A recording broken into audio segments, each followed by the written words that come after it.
નમૂનાના પ્રશ્નપત્રમાં આપણે વિભાગ સી નો 41મો પ્રશ્ન આવે છે. 41મો પ્રશ્ન છે કે બિંદુઓ 4 -1 અને આમ આપે છે અને બિંદુ છે -2 -3 ને જોડતા રેખાખંડનું ત્રિભાગ બિંદુઓના આયામ મેળવો. ધારો કે એક રેખાખંડ છે એનું બિંદુ આ A છે અને આ B. બંનેના આયામ આપી દીધા છે આપણને. -2 -3 છે અને આ છે 4 -1 છે. આને જોડતો રેખાખંડ AB છે એના ત્રિભાગ ત્રણ સરખા ભાગ કરે એવા બિંદુઓ ધારો કે P અને Q છે. એનો અર્થ કે AP બરાબર PQ અને બરાબર QB થાય. તો આ બે બિંદુ P અને Q એ રેખાખંડ AB ના ત્રિભાગ કરતા બિંદુઓ છે એમ કહેવાય. અને આપણે આ ત્રિભાગ કરતા બિંદુઓ P ના આયામ અને Q ના આયામ આપણે શોધી કાઢવાના છે. તો આપણે બે રીતે શોધી શકાય. ધારો કે બિંદુ P છે એના આયામ આપણે x અને y ધારીએ, બરાબર, અને આના આયામ x ડેશ y ડેશ ધારીએ. તો એમ કહી શકાય કે બિંદુ P ના જે x અને y આયામ છે બિંદુ P એ રેખાખંડ AB નું A તરફથી 1:2 ગુણોત્તરમાં વિભાજન કરે. આટલો ગુણોત્તર 1 હોય તો અહીંયાથી આ 2 ભાગ થાય. બિંદુ P એ રેખાખંડ AB નું 1:2 ગુણોત્તરમાં વિભાજન કરતું બિંદુ છે. એટલે આપણે એ મુજબ આપણે P ના આયામ શોધી કાઢીશું. અને પછી બિંદુ Q છે એ રેખાખંડ AB નું A તરફથી જોઈએ તો 2:1 ગુણોત્તરમાં વિભાજન કરે છે. એ રીતે પણ આપણે શોધી શકીએ. અને બીજું કે P ના આયામ આપણને મળી ગયા એટલે P ના આયામ જાણીએ છીએ, B ના આયામ જાણીએ છીએ. તો રેખાખંડ PB નું Q એ મધ્યબિંદુ થશે. એટલે મધ્યબિંદુના આયામથી પણ આપણે Q ના આયામ શોધી કાઢીશું. એટલે હવે આપણે પહેલા P બિંદુના આયામ શોધીએ. તો આપણે ધારીએ કે ધારો કે બિંદુ P ના આયામ Px y એ રેખાખંડ AB નું A તરફથી 1:2 ગુણોત્તરમાં વિભાજન કરે છે. ગુણોત્તરમાં વિભાજન કરતું બિંદુ છે. તો આપણે સૂત્ર મુજબ Pxy બરાબર, સૂત્ર છે આપણું m1x2 plus m2x1 upon m1 plus m2 અને એના y માટે m1y2 plus m2y1 upon m1 plus m2. આ મુજબ અહીંયા m1 બરાબર છે 1 અને m2 છે 2, x1 x2 આ x1 y1 છે અને આ છે આપણો x2 y2. મુજબ આપણે શોધીએ કે m1 બરાબર m1 x2 એટલે m1 છે આપણો અહીંયા લખી કાઢીએ આ m1 અને આ છે m2 છે. તો m1 કેટલો છે 1 x2 આ x1 y1 તો આ x2 y2.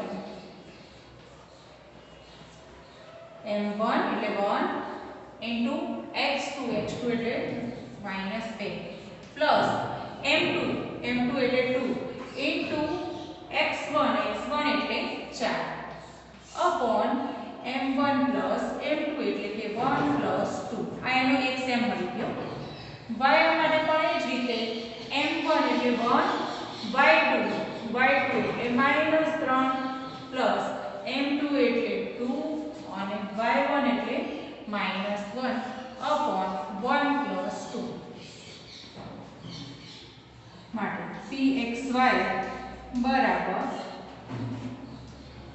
-2 ગુણ્યા 1 એટલે -2 પ્લસ 4 દુ 8 અને અપોન 3.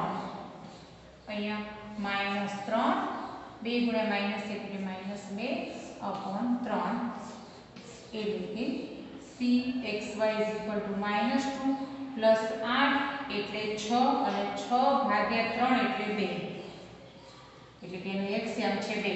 -3 -2 એટલે -5/3 એટલે -5/3 આપણને આ બિંદુ pxy ના આયામ મળી ગયા. pxy p બિંદુના આયામ આપણને અહીંયા મળી ગયા છે. હવે આપણે q બિંદુના આયામ શોધવા છે. બે રીત બતાવી મેં. રેખાખંડ AB નું q બિંદુ 2a તરફથી 2/1 ગુણોત્તરમાં વિભાજન કરે છે, અથવા રેખાખંડ PB નું બિંદુ q એ એનું મધ્ય બિંદુ છે, તો આપણે મધ્ય બિંદુ વાળાનો ઉપયોગ કરીએ.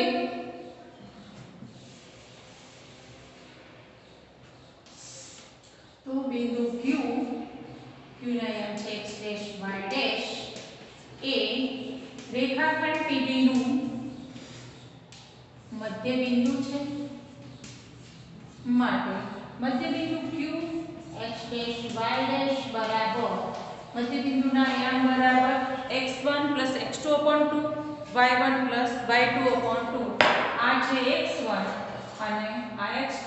તો આ મધ્ય બિંદુના આયામ માટે x1 + x2/2 અને y1 + y2/2 મુજબ x1 y1 માં q ના p ના આયામ લેવાના, x2 y2 માં b ના આયામ લેવાના. એટલે આ આપણા માટે થશે x2 y2 અને આ થશે આપણો x1 y1. એટલે કે x1 છે 2 પ્લસ x2 છે -2/2 y1 છે -5/3 પ્લસ y2 છે -3 અને /2.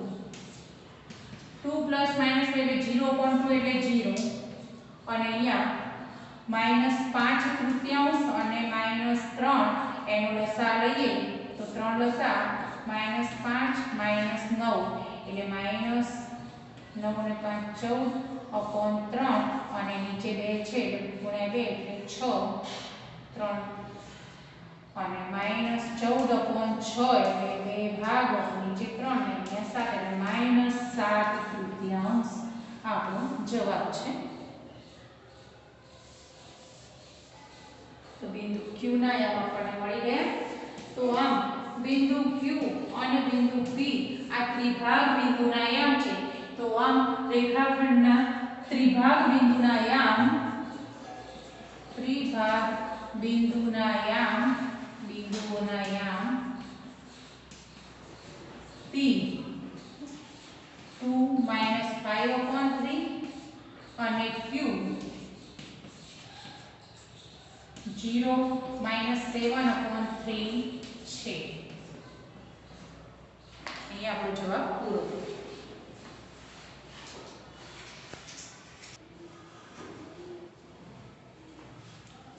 પ્રશ્ન નંબર 42. x અક્ષ બિંદુઓ a1 - 5 અને બિંદુ b છે -4 અને એનો પાયો છે 5 ને જોડતા રેખાખંડનું કયા ગુણોત્તરમાં વિભાજન કરે છે તે શોધો. એ આપણે ગુણોત્તર શોધી કાઢવાનું છે. m1 જેમ m2 જે ગુણોત્તર છે એ પણ શોધી કાઢવાનું છે, તથા વિભાજન બિંદુના આયામ શોધો. વિભાજન કરતું જે બિંદુ છે એના આયામ પણ આપણે શોધવાના છે. આપણે અહીંયા a અને b ના આયામ આપ્યા છે અને વિભાજન કરતું બિંદુઓ જે છે એ x અક્ષ પર આવેલું છે. x અક્ષ આ બિંદુઓને જોડતા રેખાખંડનું વિભાજન કરે છે. એટલે x અક્ષ પર આવેલું કોઈ પણ બિંદુ હોય એનો y આયામ 0 હોય. આ એક વસ્તુ ખાસ ખ્યાલ રાખવાની. x અક્ષ પર આવેલું કોઈ પણ બિંદુ એનો y આયામ 0 હોય. તો આપણે લખીએ કે ધારો કે x અક્ષ પર આવેલું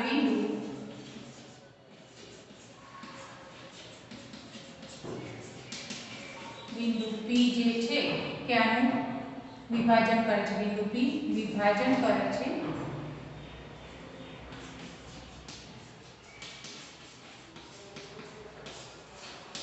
માટે p નો y આયામ શું હોય? 0 હોય. px0 હોય. આપણે આ પણ શોધી કાઢવો છે અને વિભાજન કરતું ગુણોત્તર પણ શોધી કાઢવો છે.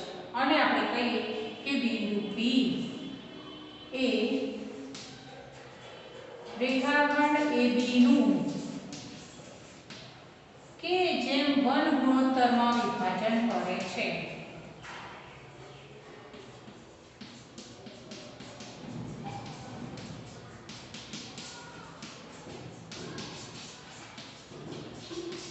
આ પણ આપણે ધારી લીધું છે.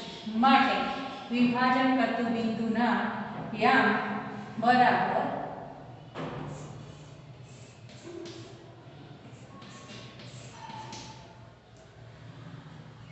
m1 x2 પાછું આપણે સૂત્ર લખીએ m1 x2 m2 x1 અને એ પ્રમાણે નીચે m1 m2 યામ માટે પણ તે જ રીતે. તો વિભાજન કરતું બિંદુના યામ બરાબર m1 x2 આ m1 છે અને આ છે આપણો m2 છે. તો m1 x2 આ x2 લઈએ પ્લસ m2 એટલે 1 m2 x1 એટલે 1 અપોન m1 પ્લસ m2 એટલે કે k પ્લસ 1 x એમ. એ જ પ્રમાણે y માટે m1 y2 plus m2 y1 upon m1 plus m2 અને આપણે લઈ લીધું છે કે આનો x આમ y આમ 0 છે એટલે આના y આમને એની સાથે સરખાવીએ. માટે સરખામણી કરતા 0 બરાબર k * 5 plus 1 * -5 upon k plus 1 એટલે કે 5k -5 અપોન k પ્લસ 1 બરાબર 0. અને અહીંયા લઈ જઈએ 0 ની જોડે k પ્લસ 1 ને ગુણો એટલે જવાબ આપણને 0 જ મળે. માટે 0 બરાબર 5k - 5 માટે 5 ને આમાં ગુણાવો એટલે 5 બરાબર 5k અને k બરાબર આપણને મળે 1. k નું મૂલ્ય આપણને 1 મળ્યું. એટલે આપણે જવાબ આપીએ કે k જેમ 1 ગુણોત્તરમાં વિભાજન કરે છે એટલે કે 1 જેમ 1 ગુણોત્તરમાં વિભાજન કરે છે. માટે બિંદુ P x અક્ષનું બિંદુ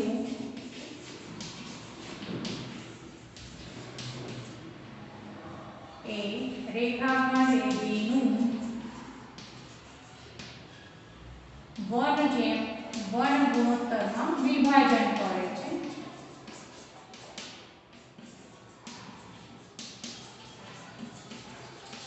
કયા ગુણોત્તરમાં વિભાજન કરે છે આપણે શોધી કાઢીએ અને કે છે કે વિભાજન બિંદુના યામ શોધો. આપણી પાસે છે P ના યામ માટે P x0 બરાબર P x ત્યાં આપણું આ છે એની અંદર k ની કિંમત આપણે મૂકી દઈએ બધે.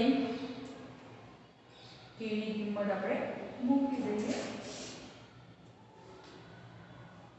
k એટલે 1 છે 1 * -4 પ્લસ 1 * 1 અપોન k પ્લસ 1 એટલે 1 પ્લસ 1 અને આ તો 0 જ છે. મૂકો કિંમત તો પણ જવાબ 0 જ આવશે.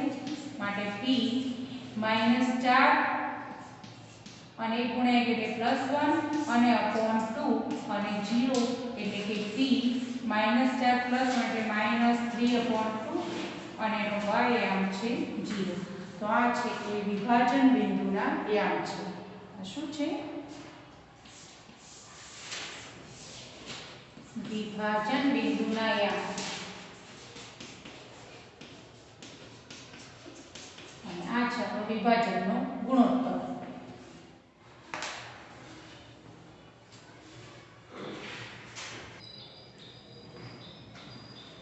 તેતાલીસમો પ્રશ્ન. એક વર્તુળાકારના ખેતરને બાડ કરવાનો ખર્ચ આપે છે મીટરના ₹24 પ્રમાણે થાય છે 5280 ખર્ચ થાય છે આખા વર્તુળાકાર ખેતરની ફરતે વાડ કરવાની હોય એનો ખર્ચ આપે છે. ખેતરને ખેડવાનો ખર્ચ હવે આપણે ખેતરને ખેડવાનું છે અને એનો ખર્ચ કેટલો થાય શોધવાનો છે પણ ખેડવાના ખર્ચનો ભાવ આપ્યો છે કે ₹0.50 પ્રતિ મીટર સ્ક્વેરના છે ચોરસ મીટર પ્રતિ મીટર સ્ક્વેરના ભાવે છે.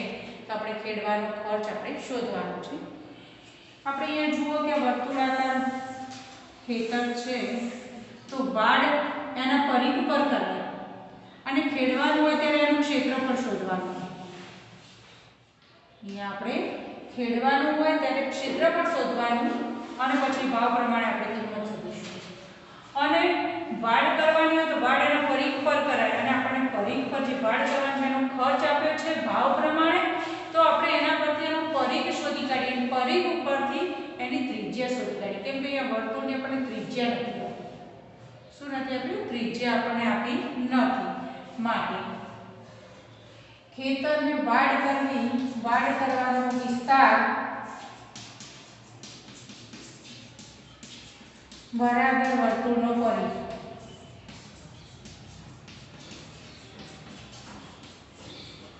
એટલે કે વર્તુળનો પરિઘ આની પરથી ભાવ પ્રમાણે આપણે શોધી કાઢીશું. તો વર્તુળનો પરિઘ બરાબર 5280 ભાગ્યા 1 મીટરના એટલા છે, ભાગ્યા મીટરનો ભાવ કેટલો છે? 24 રૂપિયા. તો માટે વર્તુળનો વિસ્તાર અથવા તેનો પરિઘ બરાબર કુલ ખર્ચ ભાગ્યા એનો મીટર દીઠ ભાવ.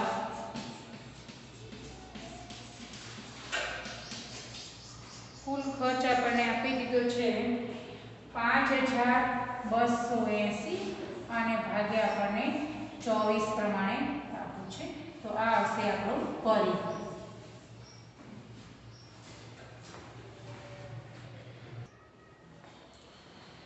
તો અહીં આપણે આનો જવાબ 5280 ને 24 વડે ભાગીએ એટલે 220 આપણને મળે છે. હવે પરિઘનું સૂત્ર મૂકીએ. પરિઘ બરાબર 2πr અને બરાબર 220.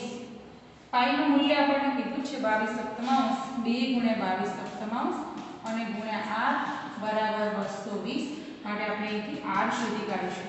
r બરાબર 220 ગુણ્યા 7 ઉપર નીચે 22 અને 2 ઉપર છે એટલે 2 પણ અહીંયા ક્યાં જશે? નીચે જશે.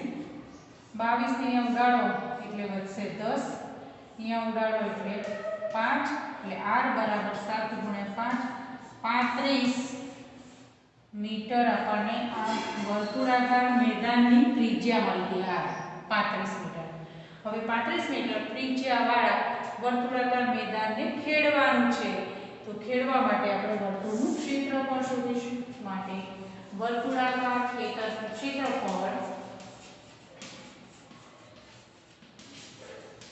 બરાબર પાઈ r સ્ક્વેર. વર્તુળના ક્ષેત્રફળ સૂત્ર મૂકીએ. પાઈ છે 22 r સ્ક્વેર, r એટલે 35 ગુણ્યા 35 7 એટલે 5 22 ગુણ્યા 5 એટલે 110 અને ગુણ્યા 35 આટલા મીટર સ્ક્વેર ક્ષેત્રફળ મળ્યું. જવાબ આપણે કરવો નથી આ કેમ કે ભાવ પ્રમાણે આપણે શોધવાનું છે.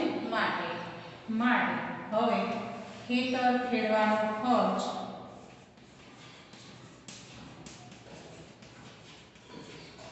બરાબર 0.50 ભાવ છે ગુણ્યા 110 અને ગુણ્યા 35.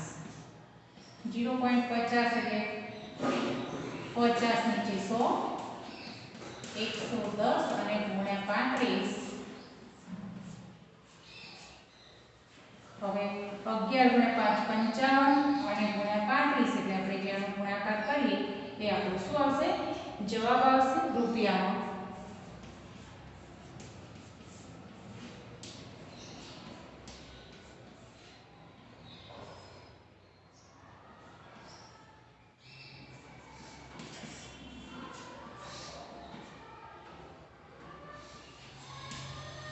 ₹1925 કુલ ખર્ચ થાય. 1925 કુલ ખર્ચ થાય.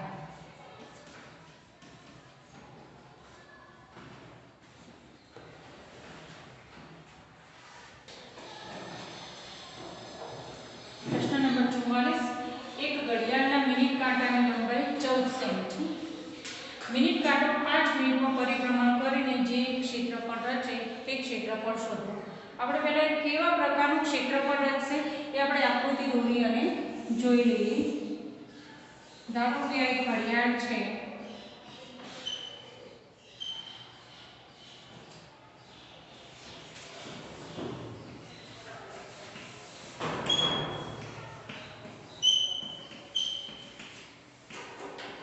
આ એનું સેન્ટર, એનું કેન્દ્ર.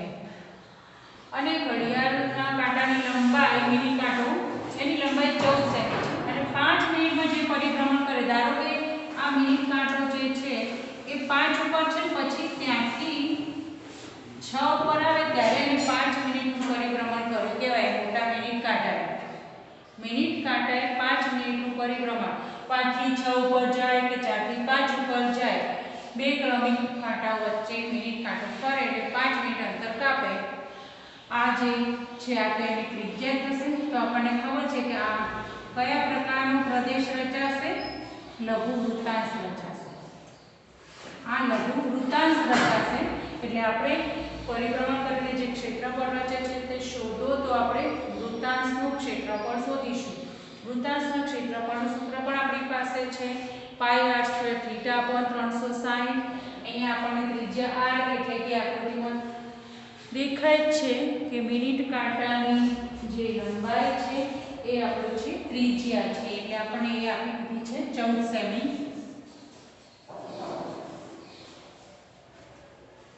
14 સેમી આપણને ત્રિજ્યા r મળી ગઈ. હવે આપણે શોધવાનો રહ્યો થીટા. થીટા એટલે કે આ લઘુ વૃત્તાંશ છે કેન્દ્ર આગળ આંતરેલો ખૂણો. હવે જો મિનિટ કાંટો કોઈ એક સ્થાનથી મૂળ સ્થાન પર પાછો આવે એટલે કે એક પરિભ્રમણ આખું પૂર્ણ કરે એટલે 360 અંશ કાપે. કેટલું કાપે? 360 અંશ. તો આ બે કાંટાઓ વચ્ચે કેટલું થીટા થાય એ આપણે શોધવાનું છે. તો આમ પરિભ્રમણ કરે જ્યારે કાંટો ત્યારે થીટા શોધવા માટે 360 અને એને આપણે 12 વડે ભાગી દઈએ કેમ કે પરિભાગથી ઉપરથી આવે કાંટો અને પાછો 12 ઉપર જાય ત્યારે થીટા જેટલું અંતર 360 અંશ જેટલું કોણીય સ્થાનાંતર કરે. તો આમ થીટા શોધવા માટે 360 ભાગ્યા 12 કરીએ એટલે 12 કરે 36. આ 30 અંશ ફરે ત્યારે કોઈ એક પરથી બીજા કાંટા પર આવે ત્યારે જો 30 પછી 30 30 30 થીટા 30 30 30 30 30 એમ કરતા કરતા 12 ગુણ્યા 30 એટલે 360 એટલે અહીંયા આપણને 30 એ થીટા મળ્યું. અને હવે આ રીતે રચાતું પરિભ્રમણ કરી રચાતું ક્ષેત્રફળ એ લઘુ વૃત્તાંશ થશે. લઘુ વૃત્તાંશનું ક્ષેત્રફળ શોધવું છે આપણે.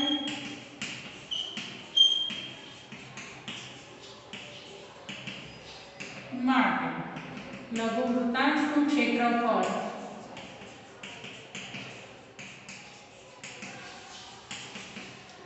πr²θ/360 મુજબ પાઈ આપણે કંઈ નહીં કીધું તો 22 લઈશું. r² r છે આપણો 14 ગુણ્યા 14 અને થીટા છે 30/360 સાતો ભાગો એટલે અહીંયા 2 ભાગો એટલે અહીંયા 6 અહીંયા ભાગો એટલે અહીંયા 3 અને 2 ભાગો એટલે 11. હવે વધે ઉપર 14 ગુણ્યા 11 અને નીચે વધે 3. આ આપણો જવાબ થશે. 14 ગુણ્યા 11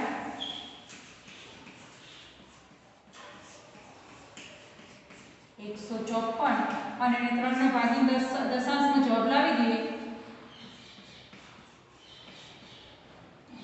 55 3 એક વધ્યું અથવા 154/3 લખશો તો પણ ચાલશે પણ આપણે દશાંશમાં લાવો તો દશાંશમાં લાવીએ 3 કરી 9 1 આવે છે એટલે બરાબર 51.33 માપ શેમાં છે સેમી માટે સેમી સ્ક્વેર ક્ષેત્રફળ વચ્ચે છે.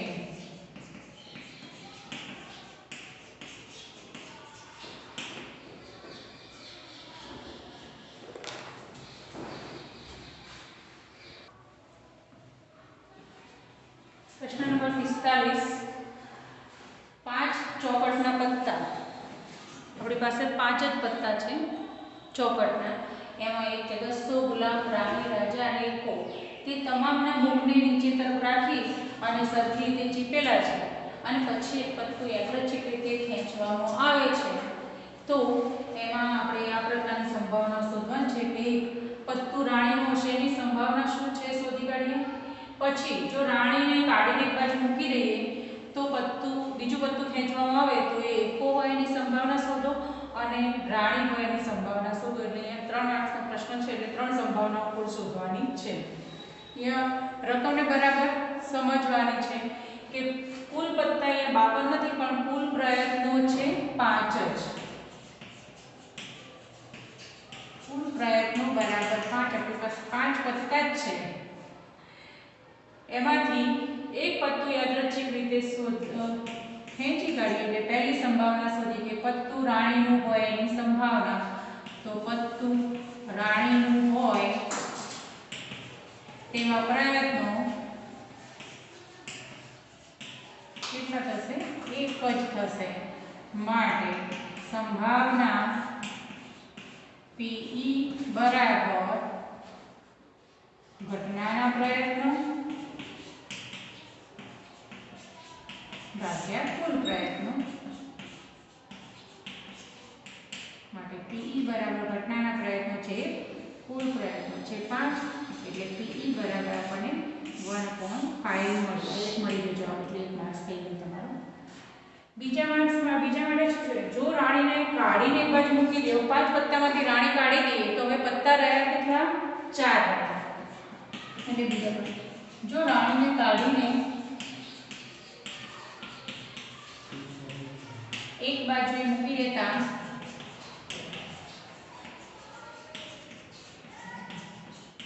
હવે કુલ પ્રયત્નો બરાબર 4 અને હવે એની અંદર એકો હોય તેવા પ્રયત્નો બરાબર 1, એમાં એક જ એકો હોય માટે સંભાવના PA બરાબર 1/4. હવે બી માં શું કહે છે? રાણી હોય એની સંભાવના. રાણી તો કાઢી મૂકી દીધી છે એટલે હવે બાકીના 4 પત્તામાંથી ગમે તે પત્તું ખેંચો રાણી આવશે જ નહીં એટલે કે અશક્ય ઘટના છે અથવા તો ઘટનાના પ્રયત્નો છે 0. તો રાણી હોય તેવા પ્રયત્નો બરાબર 0 કારણ કે કૌંસમાં લખી કાઢીશું અશક્ય ઘટના માટે PG બરાબર 0.